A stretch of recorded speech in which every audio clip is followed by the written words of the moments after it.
Sutlej movie देखी, Sutlej film देखे 3 दिन हो चुके हैं। मतलब रातों की नींद उड़ रही है और 3 दिन से रोना ही रोना आ रहा है, क्योंकि आज तक पंजाब को तोड़ा ही तोड़ा गया है। मुझे गाली दिए जाओ, कोई फर्क नहीं पड़ता। मैं किसी के कहने से, किसी के अपमान करने से, जो चीज़ें मुझे अच्छी लगती वो मुझे अच्छी लगती। बचपन से मेरे को पंजाब अच्छा लगता है, मुझे पंजाबी अच्छे लगते हैं, सिक्खी मुझे अच्छी लगती है। एक तो सबसे पहले तो ये पता होना चाहिए सिख का मतलब क्या है। सिख का मतलब है सीखने वाला। हम सब सीख हैं, हर रोज सीखते हैं। दूसरी बात, पंजाब को लेके बचपन से, जिस दिन से, मतलब बचपन से नहीं, जिस दिन से दाढ़ी आई है मैं रखता हूँ, कड़े भी पहनता हूँ, पग बांधना है मुझे बड़ा अच्छा लगता है। शहीद आजम भगत सिंह को मैं अपना आइडल मानता हूँ, इसीलिए अपनी छाती पे है।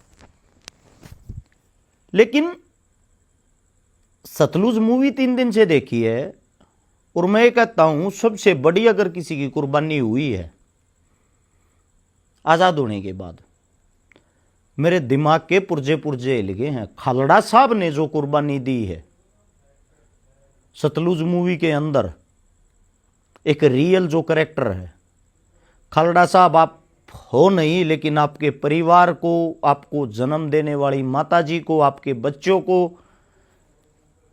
इतना ही कहना चाहते हैं, दिल से सलाम है। और दलजीत पाजी, वाकई में आप शेर हो। बीजेपी ने ऑफर दिया था सतलुज मूवी देखने के बाद कि आप बीजेपी ज्वाइन कर लो। दलजीत ने साफ साफ मना कर दिया था। मना करते ही उनके ऑफिस पे गोलियां चल गई थी। जनता तो अंधी हो रही है, जनता को तो कुछ दिखाई नहीं देता। आज मैं इस जनता से पूछना चाहता हूं इस वीडियो के माध्यम से, मैं तो इतना बड़ा आदमी तो नहीं हूं कि फिल्म बना दूं, लेकिन एक वीडियो के माध्यम से मेरे कुछ सवाल और जवाब हैं।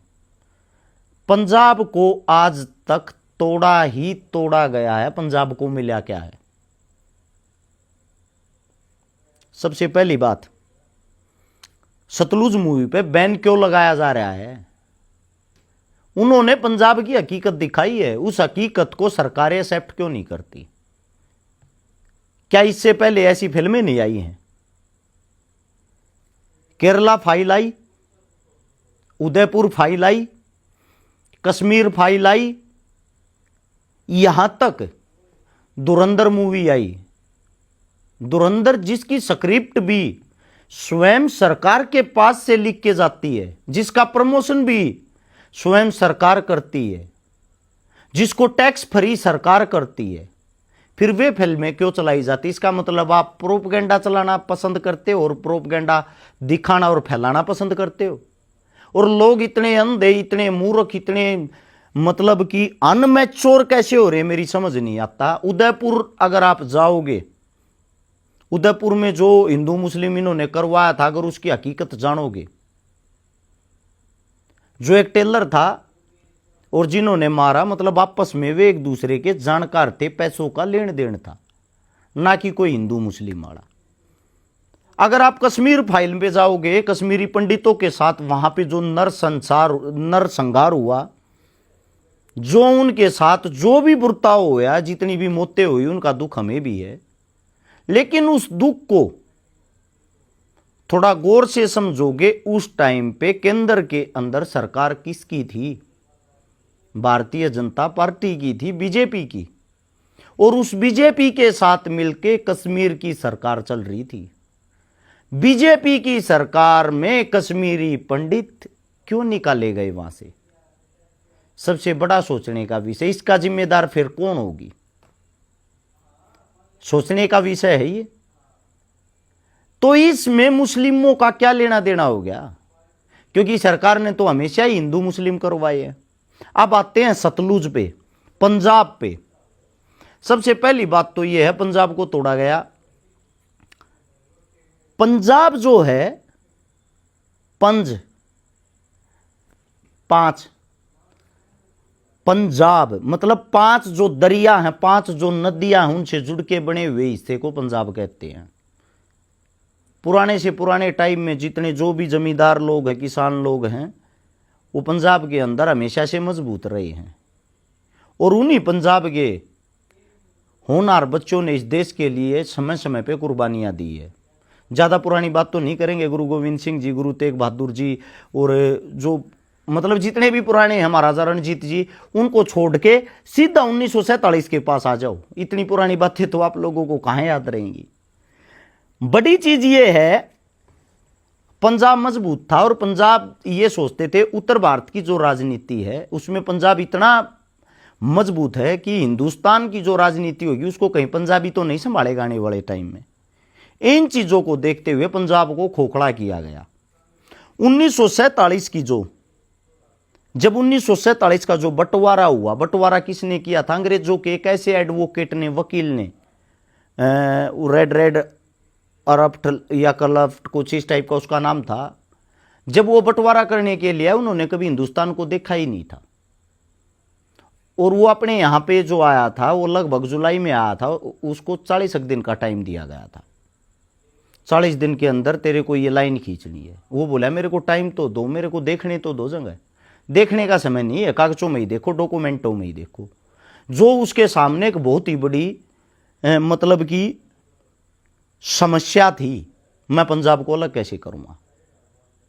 उस पंजाब के अंदर 60% पंजाब बंटवारे में पाकिस्तान की तरफ चला गया, 40% हिंदुस्तान में आ गया। जो 60% उस तरफ गया, लाहौर हमारी तहसील थी, वो हमारी मतलब राजधानी थी। लाहौर में पंजाब की तारीखें लग गया थी। लाहौर में बहुत ही पुराना इतिहास है, गुरुद्वारों का, गुरु साहिबों का, महाराजा रणजीत सिंह का, मतलब कि पंजाब से जुड़ी हुई बहुत सारी चीज़ें हैं। वो सारी की सारी चीज़ें पंजाब में चली गई, मतलब हमारे से दूर हो गई, पंजाबियों से दूर कर दिया गया उनका खुद का इतिहास। उन पे रोक लगा दी एक बाउंड्री खींच के। 14 अगस्त को पाकिस्तान इसलिए आज़ाद किया गया कि पाकिस्तान पहले खुशी मना ले। 15 अगस्त को हिंदुस्तान इसलिए आज़ाद किया गया, हिंदुस्तान ज़्यादा बड़ा है, बाद में खुशी मना ले। 17 अगस्त को बंटवारे की लाइन खींची गई थी 1947 में ही। वो लाइन इस मारे खींची गई थी, दोनों पक्ष पहले तो खुश हो जाए, और खुश होने के बाद जो भगदड़ मची थी, जो मारकाट हुई थी, किसी को यह भी नहीं पता था 14-15 अगस्त को कि हमारा देश कौन सा होगा, कौन से देश में हम रहेंगे, कौन सी दिशा में हम रहेंगे, कहाँ में जाना है। एक भरे घर छोड़ के जब किसी मुस्लिम परिवार को यह कहा जाता पाकिस्तान चले जाओ, ये देश आपका नहीं रहा और ना आपको मार देंगे। उन्होंने अपनी जिंदगी में, अपने जीवन में जो कुछ कमाया था, जो इस मातृभूमि से प्यार किया था, उसी मातृभूमि में सब कुछ छोड़ के नंगे पैरों पैदल पंजाब से होते हुए वाया पाकिस्तान गए। पाकिस्तान वाले पंजाब से होते हुए हिंदुस्तान में एंट्री करी। वहां से उन्होंने भी अपने भरे घर छोड़े उसी एरिए में। सोचने का विषय जो है वो ये है, वो मारकाट इतनी खतरनाक, इतनी भयंकर थी, लाखों लाखों आदमी मरे, दुनिया भर की बहन बेटियों के बलात्कार हुए। अब यहां पे जो ये बलात्कार वाली बातें आ जाती हैं और आपस में आदमी मरने वाली बातें आ जाती हैं, इनमें एंट्री करते हैं फिर कुछ इस टाइप के आवारा तत्व। हिंदुओं की बहन बेटियों का बलात्कार किया गया, मुस्लिमों की बहन बेटियों का बलात्कार किया गया। मूर्खों, बलात्कार हो रहा था हिंदुस्तान की बेटियों का, और बलात्कार भी कर रहे थे हिंदुस्तान के ही बेटे, कोई बाहर का नहीं था। करवा कौन रही थी, ये बड़ा विषय था। हमें लड़ना था अंग्रेजों से, नफरत करनी थी अंग्रेजों से। नफरत करी कहां? हिंदू मुसलमान में, भारत पाकिस्तान में, जिन्होंने इकट्ठी आजादी ली, इकट्ठी लड़ाई लड़ी, जो एक मां के बेटे हैं, जो एक मुल्क था, जो एक परिवार था, वो परिवार अलग हो गया। अलग हो गया, वो परिवार के बीच में एक बहुत बड़ी नफरत फैलेगी। वो नफरत किसने फैलाई? उसके पीछे कौन है?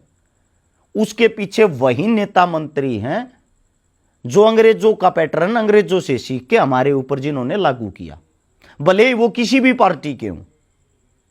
अब बात यह आती है, पंजाब को सबसे गहरा नुकसान हुआ था अपनी धरोहर से, अपनी जमीन से, अपनी चीजों से, अपने भाई से अलग हो गए। ऐसे ऐसे परिवार थे, एक भाई वहां, एक भाई इधर लाइन से, वहां रिश्तेदारी, वहां मामा नान के, और याद यहां एक दूसरे से ना बोल सकते ना बात कर सकते। बात किए तो आप टेररिस्ट, आतंकवादी।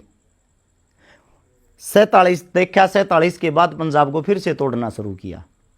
पहाड़ी लोगों का मन पंजाब से अलग बांट दिया, हिमाचल को अलग बना दिया। फिर भी शांति नहीं हुई, सिख और हिंदुओं की लड़ाई करवा दी। लड़ाई करवाने वाला कौन? सबसे बड़ा सवाल तो यह है, उसको क्यों नहीं पकड़ रहे? वो बातें तुम्हारे दिमाग में क्यों नहीं घुसती? 1966 के अंदर हरियाणा पंजाब अलग अलग करवा दिए, हिंदी और पंजाबी अलग अलग हो गए। लड़ाई तो फिर भी नहीं रुकी, पंजाब का नुकसान तो फिर भी होता रहा, क्योंकि पंजाब हमेशा से मजबूत रहा है। यह माना जाता है पंजाब एक ऐसी जगह है 600 साल तक हो जाएंगे ना, तब भी अपने दुश्मन को नहीं भूलता। ये पंजाबियों की पहचान है। इंदिरा गांधी ने यह कहा था कि मेरे को ये पता है, मैंने जो फैसला लिया है, इस फैसले के बाद मेरे को सिख छोड़ेंगे नहीं। स्वयं उसको इस चीज का एहसास था। सोच सकते हो आप पंजाबी कैसे होते हैं, सरदार कैसा होता है। वो अपना बदला लेगा। वे अपने कौम के पक्के हैं, अपने धर्म के पक्के, अपने ईमान के पक्के हैं, सच्चाई के साथ खड़े रहने वाले हैं वे इंसान। जब ऑपरेशन ब्लू स्टार किया 1980 से 1995 के बीच में, जो 15 साल हैं, ऑपरेशन ब्लू स्टार जिस वक्त किया गया, उस टाइम पे कुछ भाई ऐसे हैं जो अब और आज आवाज उठा रहे हैं कि 30,000 उस टाइम पे हिंदू भी मारे गए थे। पहली बात तो उनकी संख्या 30,000 थी नहीं, बहुत कम थी। अब मैं संख्या के आंकड़े में तो क्या बता सकता हूं, जब सरकारी छुपा लेती है। आप और हम तो कौन है। हाँ, लेकिन 1200 से 1500 आदमी मारे गए थे, हिंदू भी। हिंदू जो मारे गए, उनके मंदिरों पे अटैक किसने किया था? एक बार ये भी तो डिटेल में जाके देखो। जो सरकार थी, सरकार के ही कर्म थे कि आपस में भाई को भाई से कैसे लड़ाया जाए, इनके बीच में ऐसी कौन सी चीज पैदा की जाए जिसके कारण ये नफरती होके आतंकवाद का रूप ले ले। उस लड़ाई को करवाने वाला कौन था? ये बड़ा सवाल है। दूसरी बात, जिस टाइम पे गुरुद्वारे को तोड़ा गया, गुरुद्वारे के अंदर फायरिंग हुई, गुरुद्वारे के अंदर टैंक बांट दिए गए, गोले चले, वो चीज एक ऐसी चीज थी जो जीवन भर नहीं भुलाई जा सकती। उसके बाद क्या होता? उसके बाद होता है असली चीज क्या शुरू होती है कि जो सरदार है, सिख है, पंजाब, उसको उजाड़ दिया जाए। अब पंजाब को जो उजाड़ा जा रहा है, उसमें जिसके घर में भी जवान बेटा था, 15 साल से लेके 35 साल के बीच का, या बेटी थी, उन सबको मारा गया। किसी को एनकाउंटर करके, किसी को उठा के, किसी को आतंकवादी घोषित करके, किसी को किसी बहाने से, किसी को किसी बहाने से। जितने भी उस टाइम पे पुलिस प्रशासन मारती थी, उनको मारने का इनाम मिलता था। अब ऐसी ऐसी घटनाएं रूह कांप जाती है, जिससे हम आलू छीलते हैं। एक परिवार की सच्ची घटना जो मैं सुन रहा था, उनके 9 परिवार के आदमियों को एक पेड़ पे लटका के आलू छीलने वाले उससे पूरे शरीर को छील दिया, और पूरे शरीर को छील के मिट्टिया तेल गरम करके उसके अंदर तारकोल मिला के गरम करके पूरी बॉडी पे लगा दिया। सोचो, 9 एक परिवार के सदस्य, दादा भी वहीं नगन अवस्था में लटका हुआ, पोता भी, पोती भी, बेटा भी, बेटी भी। एक हमारी माता जी जीते जागते सबूत जो वो बता रही है कि मेरे को नगन करके मेरी टांगे पड़ी गई, गुप्तांग में मिर्च भर दी गई मेरे भाई के सामने, और फिर ये बोल रहे कि अपने भाई को देख, अब तेरे भाई के साथ भी ये करेंगे। माता जी का कहना था, मैंने आंखें बंद कर ली, मेरी आंखों में मिर्चें डाल दी, और मेरे भाई के साथ भी फिर यही सलूक किया मेरे सामने। अब बात यह आती है, 25,000 जो सिख मारे गए, ये 25,000 नहीं थे। 25,000 तो वे थे जिनका खालड़ा साहब ने आंकड़ा निकाल लिया था, जिन तक वो पहुंच पाया, जिनकी उन्होंने खोज की। मारे तो लाखों गए थे। अब जब किसी कौम के लाखों बंदे मारे जाएं बिना गलती के, आप लोगों की बातें हमने बड़ी कर दी। उनमें गलत बंदे भी होंगे कुछ, लेकिन गलत कितने होंगे? 100, 200 या 500? उनके बदले लाखों आदमियों को मारा जाता है, और उन लाखों आदमियों की जो लाश, डेड बॉडी है, वो भी उनके परिवार को नहीं मिलती। इतना बड़ा जुर्म जब किसी प्रदेश के ऊपर हो जाता है, जिस प्रदेश के ऊपर मतलब जवान बच्चों की, बेटियों की संख्या ही नाम मात्र रह जाए, अगर वो अपने इतिहास पर फिल्म बनाते हैं, उस इतिहास की फिल्म पर भी रोक लगा दी जाती है, इससे बड़ा जुर्म क्या होगा। और सबसे बड़े मूर्ख तो वो हैं जो आज भी इस खेल को नहीं समझ रहे, जो आज भी इसको हिंदू मुसलमान का रूप देते हैं हर चीज में। एक बात समझो, हिंदू मुसलमान का रूप दे कौन रहा है? वही बेंत सिंह का पोता जो उस टाइम पे सीएम था, जो सीएम उस टाइम पे पुलिस के हाथों इंसानों को मरवाता था। पुलिस मारती थी तो पुलिस को इनाम मिलता, 500 रुपये इनाम था 100 का, मात्र 500 रुपये में मार देते थे। रैंक बढ़ती थी, स्टार लगते थे, जितने मारोगे उतने स्टार लगेंगे। खेल बना रखा था, पुलिस को खुली छूट दे रखी थी। वही बेंत सिंह सीएम जो है, उसी का पोता जी ये कहने लग रहा है 30,000 हिंदू भी मरे थे। अगर 30,000 हिंदू भी मरे थे तो वो भी आपके दादा ने मरवाए थे। सीएम तो आपका दादा था ना, लड़ाई तो आपके परिवार ने ही करवा रखी थी। अब मुस्लिम मरा हो हिंदू, लाशों की जो ढेर थे वो लगवाने वाला था कौन? आपका दादाजी। और मैं इतना ही कहना चाहूंगा, मैं सिख कौम को सैल्यूट करता हूं, सलाम करता हूं। आप लोगों के अंदर दरिया दिली आज भी जिंदा है। बाकी हिंदुस्तान में कुछ बचा नहीं है। यहां किसी के साथ गलत हो जाता है, एक परिवार के साथ गलत होता है तो एक गांव चुप्पी साध लेता, कभी तुम्हारा भी नाम आ जाए। ऐसे ऐसे दलेर बहादुर बचे हुए हैं। बाकी तो दूसरी बात, पंजाब मेरा घर है, मेरा परिवार है, मेरा कुनबा है। मानता हूं मैं हरियाणा में पैदा हुआ हूं, मेरा बाप हरियाणा में पैदा हुआ है, लेकिन मेरे दादा का जिस वक्त जन्म हुआ उस मातृभूमि का नाम उस वक्त पंजाब था। हमें अपने पूर्वजों को, अपने बुजुर्गों को, अपनी धरती को, अपनी मां को कभी नहीं भूलना चाहिए। पंजाब हमारा इतिहास रहा है, अपने इतिहास को क्यों नहीं जानते? हमारे इतिहास में हमारे बुजुर्गों के साथ अगर गलत हो रहा है, वो बुजुर्ग चाहे कहीं का भी हो, भारत का हो या पाकिस्तान का हो, अगर इन्हीं बातों पे आके आप सोचोगे ना भारत पाकिस्तान फलाना धकड़ा, सबसे पहले 9000 साल पुरानी हिस्ट्री पढ़ के देखना हमारे कहां से थे। उस जगह को बलूचिस्तान कहते हैं। बलूचिस्तान के पास एक जगह थी जहां से हम आए थे पहले। इतना ही कहना चाहता हूं, इतिहास पे कोई अच्छी चीज आए उसकी टांग ना खींचें। और आप लोगों को एक बात और बताता हूं, ये खींचातानी क्यों चल रही है? ये खींचातानी का एक ही कारण है कि काम है। सरकार जो है पंजाब चुनाव को लेके वहां पे, अब मुसलमान तो बेचारे लड़ेंगे नहीं सिखों के साथ, वहां करवाना चाहती है हिंदू सिख। यह बात आप लोगों को समझनी पड़ेगी। और मैं तो इतना भी कहता हूं भाई, खालड़ा साहब की जो पत्नी है हमारी माता जी, ऐसी ऐसी औरतों को क्यों नहीं आप लोग एमपी एमएलए या सीएम बनाते? जिन्होंने कुर्बानियां दी हैं, शहीद आजम भगत सिंह के पूर्वज हैं, करतार सिंह सराबा जी के पूर्वज हैं, वंशज हैं, माफी चाहूंगा वंशज, और बहुत सारे ऐसे बड़े बड़े नाम रहे हैं जिन्होंने कुर्बानियां दी इस देश के लिए। उनके लिए क्यों नहीं सोचते आप लोग? अगर अब भी नहीं सोचोगे तो सोचोगे कब? दूसरी बात मैं ये कहना चाहता हूं, मैं आज भी कहता हूं, कमी सरकारों की नहीं, कमी आप लोगों के बीच छुपे हुए जो कौमों के गद्दार हैं उनकी है। अगर सिखों को मारा गया तो मारने वाला कौन था? सिख ही थे। हिंदुओं को मारा गया तो हिंदुओं को मारने वाला कौन होता है? हिंदू ही होते हैं। पुलिस की जो ड्यूटी उस टाइम कर रहे थे वो भी तो सिख ही थे, वो भी तो आप ही के बेटे, आप ही के बीच के थे, लेकिन उनको लोभ लालच आया तो उन्होंने मारा ना।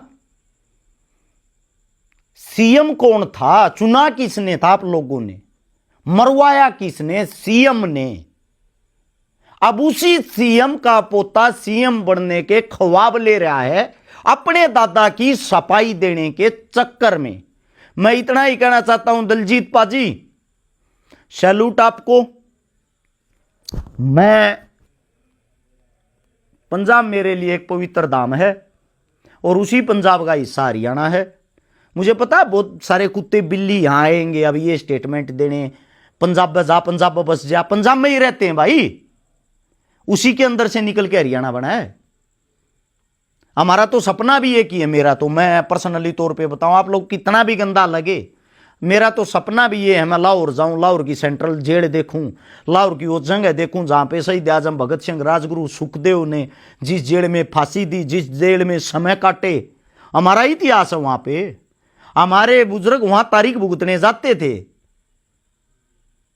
बहुत सारी रागनियां हैं। कवि जाट मेहर सिंह ने भी एक रागनी में कहा किस झगड़े की 25 पेशी लाहौर की होगी। हमारा इतिहास है, हमारी धरोहर है वहां।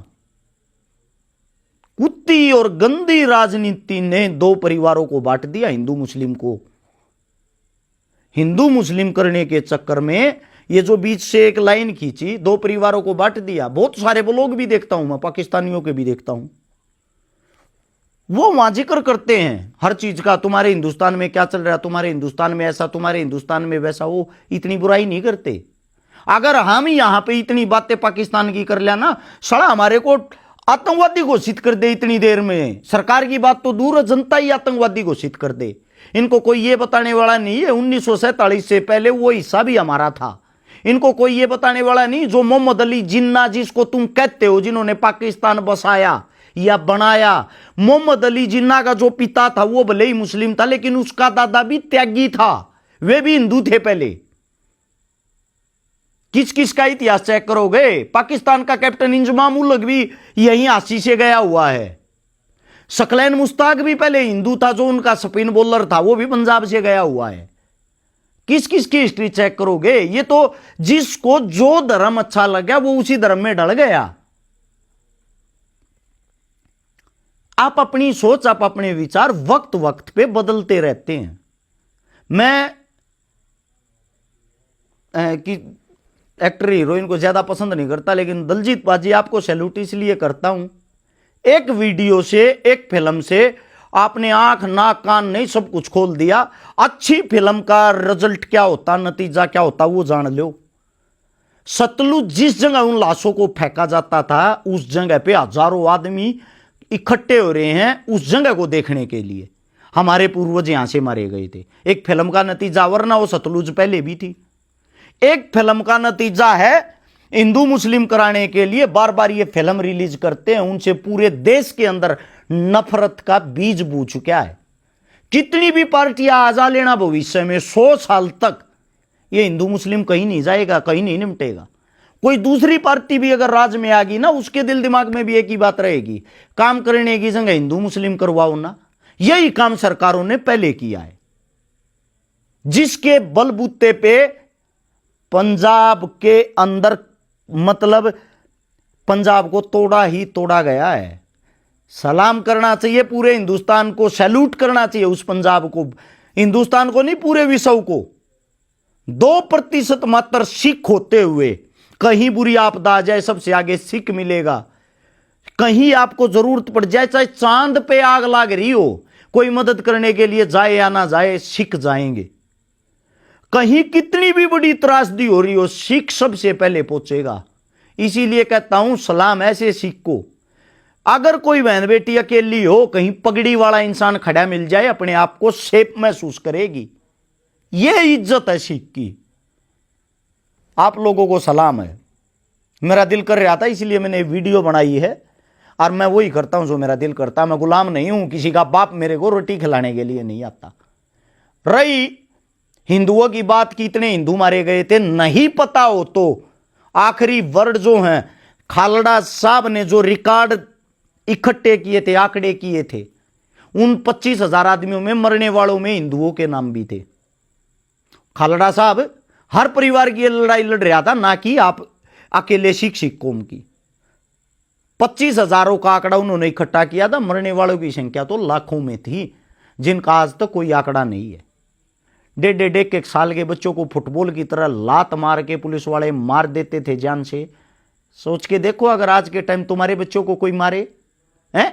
एक परिवार के 18 आदमी मार दिए, 18 आदमियों को तुम्हारे परिवार को कोई मारे, बचेगा क्या?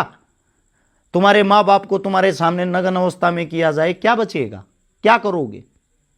सोचने का विषय ये। और आज आप ये कहते हो कि सिख इकट्ठे हो रहे हैं। सिख इकट्ठे नहीं होंगे तो कौन इकट्ठा होगा भाई? जिंदा दिल इंसान है वो गुरु गोविंद सिंह के बच्चे हैं। वे बच्चे हैं जिन्होंने जीवन भर त्याग दिया है। अपने छोटे छोटे शहजादों के सिर कलम करवा लिए थे। हंसते हंसते जिन लोगों ने अपने शीश दान कर दिए। सरदार किसको बोलते हैं? जो अपना सर तक कलम कर दे, तार दे। उनका इतिहास है ये। जड़ क्यों रहे? उन लोगों से सीखो। सैल्यूट आप लोगों को। और मैं तो ये कहता हूं सतलुज अपने जीवन में एक बार सब न देखनी चाहिए। आंख कान नाक सब कुछ खुल जा। कितने काले कानून थे और कितनी गंदगी भरी थी हमारे लिए। सरकार कोई भी आए, सरकार कोई भी जाए, हमें फर्क नहीं पड़ता। हमें अच्छा वही लगता है जो हमारी कौम के लिए, हमारे देश के लिए, हमारे वतन के लिए, हमारे किसानों के लिए, जवानों के लिए, सभी के लिए, सभी को एक नजर से देखे और एक नजर से कार्य करे। वीडियो अच्छी लगे शेयर कर देना। सभी को सलाम। और इतना ही कहना चाहूंगा, जो बोले सो निहाल। सत श्री अकाल।